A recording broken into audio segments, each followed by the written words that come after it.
Hola, molt bon dia. Portem avançant des de primera hora aquest acord entre el govern i els comuns per doblar la taxa turística, per destinar una quarta part d'aquesta recaptació a polítiques d'habitatge. No sé si és una mesura que acaben tirant des de la convicció o per intentar facilitar altres pactes com el suport dels comuns a l'ampliació de crèdit. No, ho fem per convicció. Ja fa molt de setmanes, diria mesos, que estem parlant amb els comuns d'aquesta mesura. Nosaltres creiem en el turisme, és el 12,5% del PIB a Catalunya, per tant és un sector molt rellevant per nosaltres, però també és veritat que hem de fer una reflexió a l'entorn del turisme. Crec que tenim alguns territoris que hi estan donant voltes, la Costa Brava, la pròpia ciutat de Barcelona. No només nosaltres, a la resta de ciutats europees també s'està fent una reflexió a l'entorn d'això. El que tothom vol és turistes que gastin més, no? Que facin més despesa i no tanta quantitat, sinó més qualitat, i per tant aquesta mesura va en aquesta línia.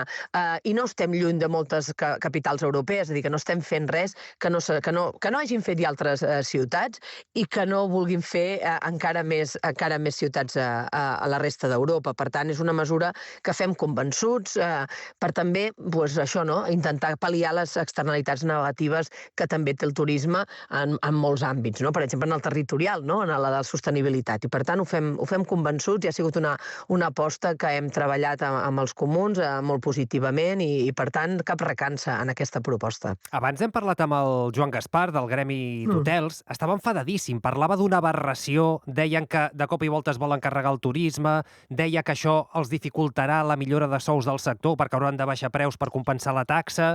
Està crític, molt crític amb aquesta mesura, consellera.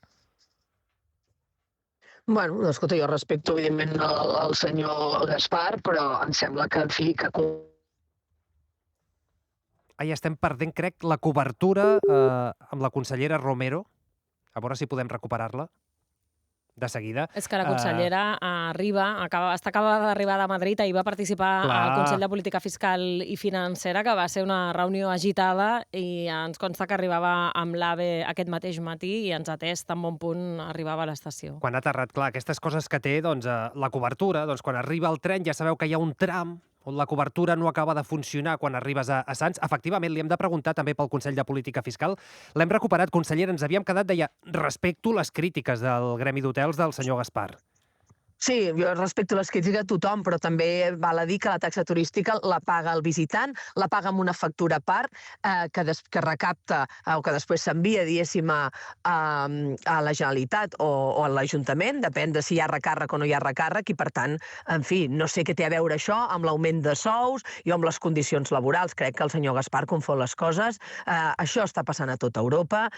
Crec que cap visitant deixarà de venir a Barcelona, a la Costa Brava o a la Costa Daurada perquè hi hagi un augment de la taxa turística i, en canvi, aquesta recaptació, de més que tindrem, ens permetrà millorar la qualitat de l'urbanisme, la sostenibilitat, poder dedicar una part a l'habitatge, que em sembla que és una urgència social que potser no té el senyor Gaspar, però que tenen molts catalans i catalanes, i, per tant, nosaltres fem aquesta aposta convençuda. Ho estem explicant des de ja fa també setmanes al sector i seguirem parlant, però, en fi, crec que és de justícia pujar la taxa turística. És veritat que la xifra que més puja és la dels hotels de 5 estrelles, a la resta aquest augment aquesta xifra, diguéssim, no és tan elevada, no? Però crec que, en fi, que és de justícia. Catalunya rep moltíssims visitants a l'any i crec que no deixarem de rebre'n perquè hi hagi aquest augment. No creu que els 15 euros, que seria el topall màxim, això és si l'Ajuntament de Barcelona també decideix anar al llindar màxim que li permet la legislació, 15 euros per nit en un hotel de 5 estrelles pugui desincentivar una mica? Primer, la taxa és de 7 euros, això vull dir, de l'hotel de 5 estrelles. L'autonòmica, no, diguéssim? Sí, l'autonòmic és de 7 euros. A partir d'aquí, els ajuntaments de fora de Barcelona tenen l'opció de posar un recàrrec màxim fins a 4. L'Ajuntament de Barcelona màxim fins a 8. Ja veurem quina decisió té l'Ajuntament de Barcelona. En aquests moments la té a 4, si no m'equivoco. Per tant, doncs, ells decidiran. Jo li vull dir, en aquests moments, París, per exemple, té una taxa de 8,13 i s'està plantejant pujar-la a 15. Totes les ciutats, Roma la té a 7,5. És a dir, totes les ciutats estan en aquesta línia, perquè, bueno, els ciutadans ens movem, s'ha democratitzat el turisme, això és una bona notícia, però però també és veritat que genera externalitats negatives i que cal tenir cura del nostre entorn, del nostre territori, i per tant també aquesta recaptació ha de servir perquè els ajuntaments i la pròpia Generalitat pugui destinar aquests recursos a aquestes millores. Tots volem, nosaltres almenys, parlo des del govern de la Generalitat, estem a favor del turisme, crec que ho hem dit sempre, i treballem conjuntament amb el sector, representa el 12% del PIB a Catalunya, però és un sector molt rellevant per nosaltres, que també necessita fer una transformació, però em sembla que això no té res a veure amb com nosaltres d'alguna manera cuidem el sector. Això té a veure amb el preu que pagarà el visitant per venir al nostre país, un visitant que no creiem que deixi de venir perquè la taxa hagi augmentat, sincerament li dic. Ahir la vam veure allò indignada després del Consell de Política Fiscal i Financera de la plantada dels consellers del Partit Popular, dels 14 que eren presents en aquella reunió. Com va viure el moment on s'aixequen i els deixen allò amb un pam de nas, per dir-ho de forma col·loquial?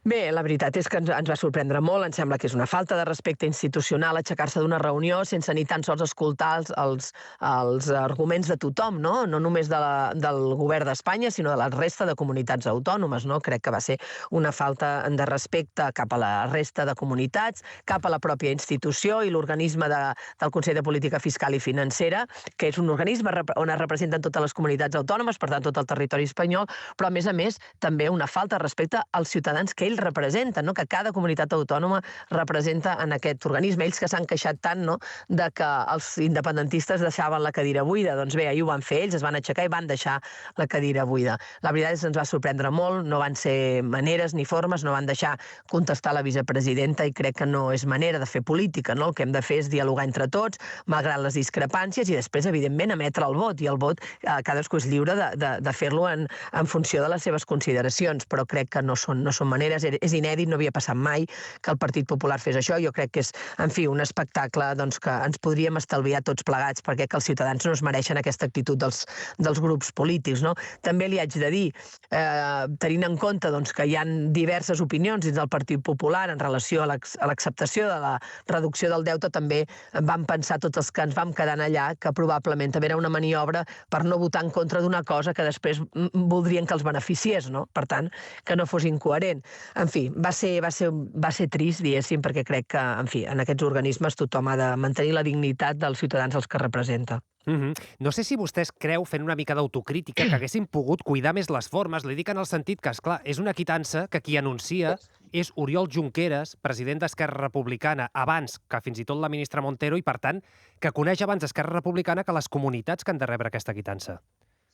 L'anunci sobre la quitança la va fer Pedro Sánchez en una reunió, en una conferència de presidents, ja fa mesos. Ja va anunciar que la condonació del deute a les comunitats autònomes aniria en la propera Consell de Política Fiscal i Financera. També li haig de dir que és públic i notori que en l'acord d'investidura entre el PSOE i Esquerra hi havia el 20% de la condonació del deute a Catalunya i que el govern d'Espanya sempre havia dit que aquesta condonació no podria ser només per Catalunya, sinó que hauria de ser per totes les comunitats autònomes. En fi, això no era cap secret, se n'havia parlat, havia sortit públicament, s'havia compromès el president d'Espanya a portar això en el proper Consell de Política Fiscal i Financera amb una proposta, que és la que ens van enviar el dilluns a tots els consellers, la proposta de metodologia de càlcul, i que ara també ho va dir la ministra ahir.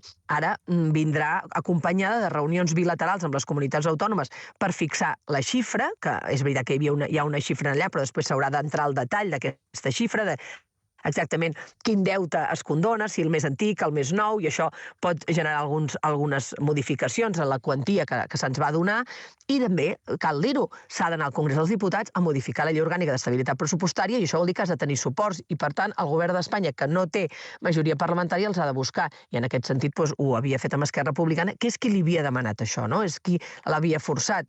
Jo crec que també en propostes que són interessants, que a vegades força Esquerra Republicana, a vegades forcen els empresaris, o Junts per Catalunya, doncs, hem d'estar també receptius. No tenir majoria parlamentària vol dir això, i jo crec que, en el fons, aquesta reducció del FLA, aquesta reducció del deute, és bo, no només per a les comunitats, és bo pels ciutadans, perquè les comunitats autònomes reduirem el deute, podrem dedicar a aquests interessos a altres polítiques, i, en definitiva, sanegem els nostres comptes, que és veritat que han estat infrafinançats en els darrers anys per una mala gestió de la crisi del Partit Popular del 2018 i d'un model de finançament que, òbviament, òbviament s'ha de modificar, com ahir vam deixar quasi tots palès en aquesta reunió. Ara em citava Junts per Catalunya i vam veure també com el president Puigdemont rebaixava una miqueta les crítiques d'aquesta quitança, matisava la posició del seu partit.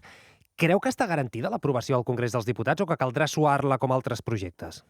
Bueno, fins que no matem els vots, doncs tot s'ha de treballar i, per tant, no donem res per aprovar, no només faltaria, però és veritat que ahir crec que aquest tuit de Carles Puigdemont mostra un cert gir en la posició que havia mostrat els dies anteriors Junts per Catalunya. A nosaltres ens agradaria que Junts per Catalunya votés favorablement aquesta reducció del deute. És un 20%, és veritat que ells diuen ens agradaria que fos més, doncs bueno, jo també dic pas a pas, fer política útil vol dir això, és anar assumint reptes, anar assumint objectius a poc, tot de cop a vegades és difícil, però crec que el govern d'Espanya el que ha fet és posar 83.000 milions d'euros per reduir el deute a totes les comunitats. És una molt bona notícia i ara el que hem de fer és seguir treballant amb aquesta línia i amb moltes altres. I com jo vaig insistir també en el Consell de Política Fiscal i Financera, el que cal fer és actualitzar el model de finançament, que és el que ens ha portat aquest infrafinançament i, per tant, aquest endeutament de les comunitats, que és un llast que portem en la gestió de les finances públiques. Per tant, jo crec que és una bona notícia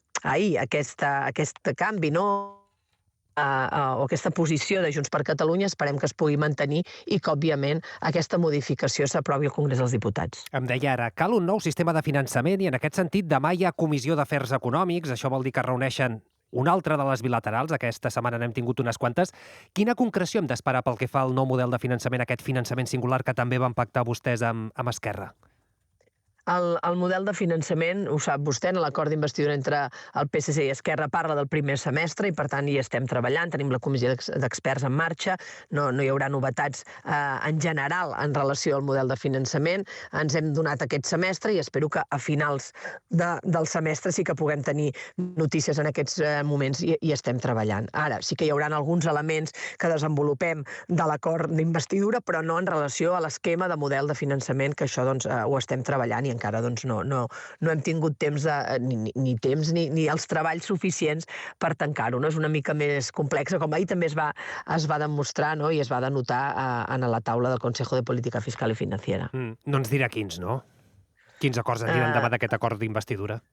Bueno, estem acabant, sempre passa que a última hora s'acaben d'ajustar, però bueno, jo crec que són acords interessants. El que hem de fer és avançar, com deia el conseller Dalmau, doncs fer acords per avançar i crec que, en fi, com s'ha anat veient amb les anteriors bilaterals, aquí també n'hi hauran i, en fi, estem satisfets d'anar treballant en positiu amb el govern d'Espanya.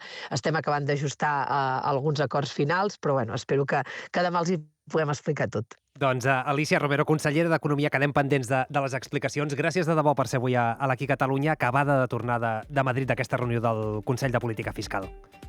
Moltes gràcies a vosaltres, com sempre.